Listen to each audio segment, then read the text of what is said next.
and welcome back to my YouTube channel. I am so excited to share this vlog with you today on building our new home and the purchase of land. So stay tuned as well. This is going to be a little bit of a series and I'm going to take you along on the journey and the process of building our first home. To get started, we're going to jump straight into it and let you guys know where we bought our block, which was in Legana in Tasmania. So Launceston is the CBD hub of the north of Tasmania, and our block of land is just out of Launceston, about 10-15 minutes depending on how fast you're going, and traffic, which traffic really isn't a thing in Tasmania. I know people say it is, but once you've lived on the mainland, there is no such thing as traffic. Anywho, moving on.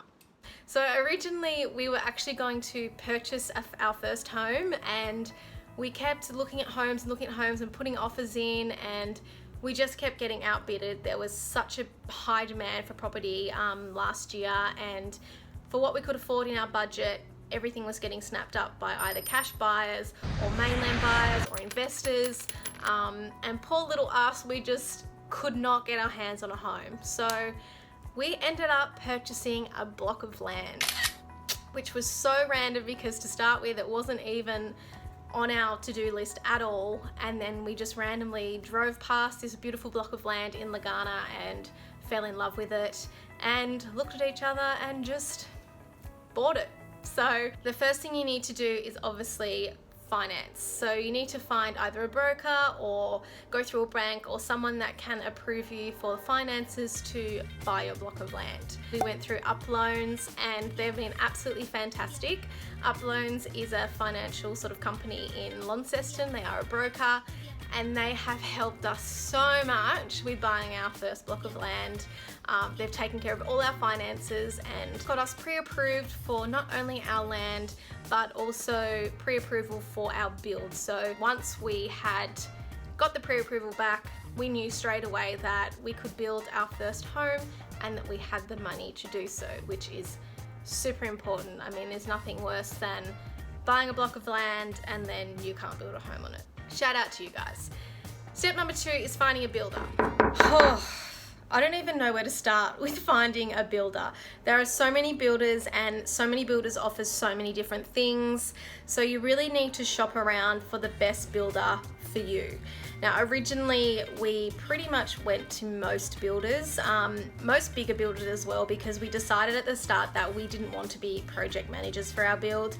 We had so much going on in our lives as well that we just thought it would be easier for us to take a back seat and still tell them what we want, but let them take care of it and give us the options and we would pick from those options. So we ended up finding a builder that was in our budget and could build straight away. So that was tick for us. And then time went on and we realized that they probably weren't the best builder for us. And we also realized that we actually did want to be project managers. So really think about that. If you're someone that really has a specific style, design, ideas, and you know what you want to be a project manager.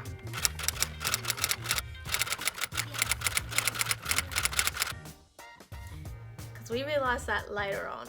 We were like, no, that's what we want. No, we didn't actually want that. And when you're actually building it and it's on paper and you're bloody about to hand over the money, you want to make sure it's what you want. So shop around. We ended up finding another builder that we are so happy with and so excited to build with. They are in our budget. We're getting better quality build, better materials, all the extras we didn't think that we could have with this first builder we are getting with this builder, still within the budget. So just shop around. You don't know what else is out there. Don't be afraid to pull the pin on something if you know it's not right, because there'd be nothing worse than building something just because you've made a commitment when you've still got the opportunity to switch. I guess my tips would be 1, shop around. 2, it's okay to change things. 3, be true to yourself. 4, don't feel bad for asking questions. Ask, and ask about everything. You need to be asking about what roofs are they going to use? What's the standard flooring? What's the standard wardrobes? Can I add this? Can I add that? Is that extra? Is that going to be extra? What door handles are included? Like, that sounds stupid, but we wanted matte black. and matte black is more expensive. Ask about how much they charge per square meter. This was a big one for us. We saved so much money, just ask the question. But also make sure you're getting quality. So it's just finding that balance, finding what works for you. You'll know when you find the right builder. It'll feel right. So don't be disheartened. Don't be disheartened if you haven't found the right builder yet, hey? Whoa, that was a little bit Irish. I don't know what I'm doing now. I've gone way off track. Yeah, just don't rush. Take your time, research, and just think of everything, and you'll be fine. Well, next video, I am going to show you our plans and what we have in store for our build. So stay tuned, watch this space, and I'm super excited to take you guys on the rest of this journey with us.